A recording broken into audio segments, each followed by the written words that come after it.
Okay, step 2 in this process is working with the greatest common factor. And again, this is something that you have done before, um, and it actually should have been even labeled as such.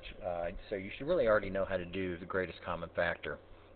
And all we're doing with the greatest common factor is we're still factoring things, but when we factored before, for example, up here when we had 40, we just had one term. But as we start to work with multiple terms in an expression, for example, a polynomial expression of 3 terms, we have to take the greatest common factor out of each of those terms if it's possible. And that's what we're going to determine. And you already know how to do this because you do it all the time when you simplify fractions.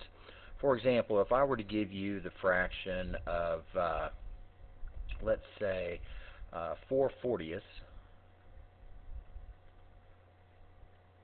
could I leave that as a final answer? And you would very quickly tell me no, because the fraction can be simplified. And if I asked you what does it simplify to, you would quickly tell me that it simplifies down to 1/10. Well, how do you know that it simplifies down to 1/10? Because you look at it and you say, okay, I've got 4 and 40, and what I can take out of those is the number 4. And that is the biggest number that I can take out of both of these items. Is it 4 out of 4, which is 4 divided by 4 is 1, and then 40 divided by 4 is 10. Well, when we talk about greatest common factors, we are doing the exact same thing that you did right here. We're finding the biggest item that we can take out of every term. Look at example number 3 on your paper, and let me clear the screen up here for just a moment. Okay, so example number 3, you have w squared z4 for one expression, and you have u squared w2 for the second expression. And they say find the greatest common factor. Again, when they say find the greatest common factor of these two expressions, they're asking me what is the largest thing that I can take out of both of these expressions. Well, we know w squared is w times w, and we know z to the fourth is z times z times z times z. So this is that entire expression expanded.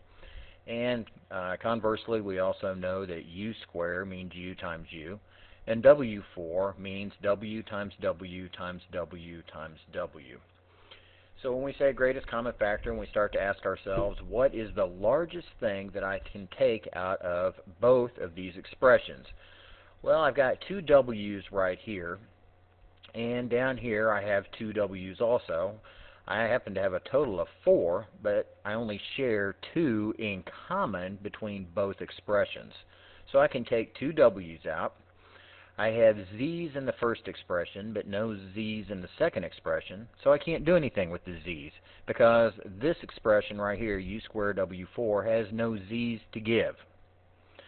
And on that same idea, I have u's down here, so I go up to my first expression, but I have no u's up here.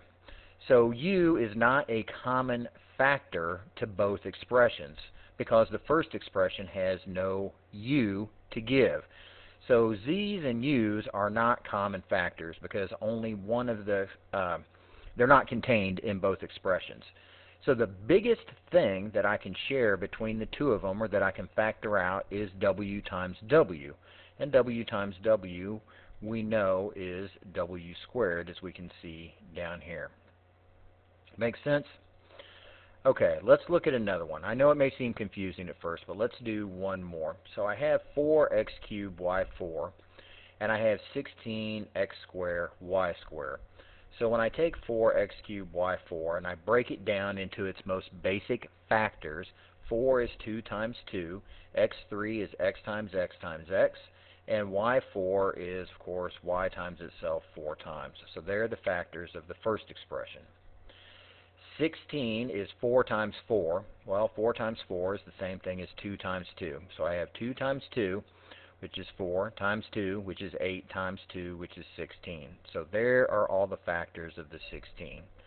X squared is x times x, and y squared is y times y. So what we're going to ask ourselves is, what can I take out of both of these things to build my common factors? Well, here I have two 2's. Okay, well, I also have two 2's down here. So that's common to both expressions. I can take that out. So I have 2 times 2. I have two more 2's down here, but they don't do me any good because this first expression has no more 2's to give. So they don't do me any good. I have two x's down here. You can also see I have two x's up here. So there are two x's that are common to both expressions, so I can share those. I still have another x up here, but the second expression has no x's to give, so this leftover x doesn't do me any good.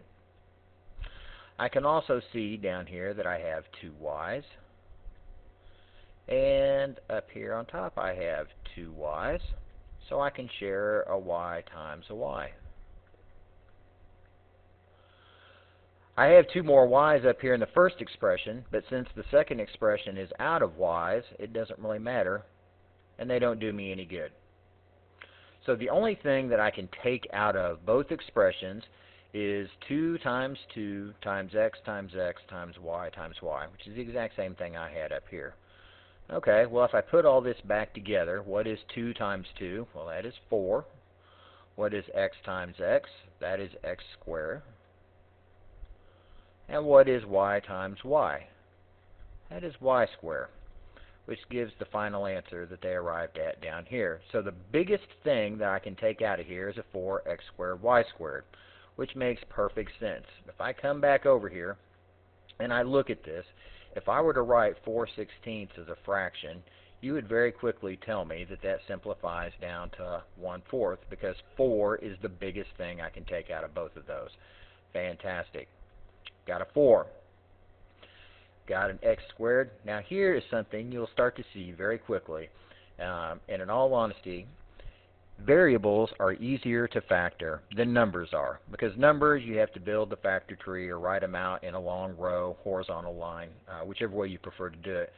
But you can see we take out an x squared. And lo and behold, in our initial expression, we had an x squared. And I can take out a y squared. And in my original expressions, I had a y squared. So as you start to work with the variables and you start factoring out variables, you'll see the pattern immediately. And it's very easy. All you do, if you have the same variable in both expressions, because you have to have the variable in both expressions, but as long as you have the same variable in both places, all you have to do is look for the lowest exponent, and that's what you can take out of both expressions. I can take a square root out, I can take a square root of x, and I can take a square root of y. And that is as easy as it gets for finding greatest common factors. So I'm going to stop the video now, and you're going to practice on your own in class. And if you have any questions, please ask. But I think you'll see that this is very quickly that this is very easy to do.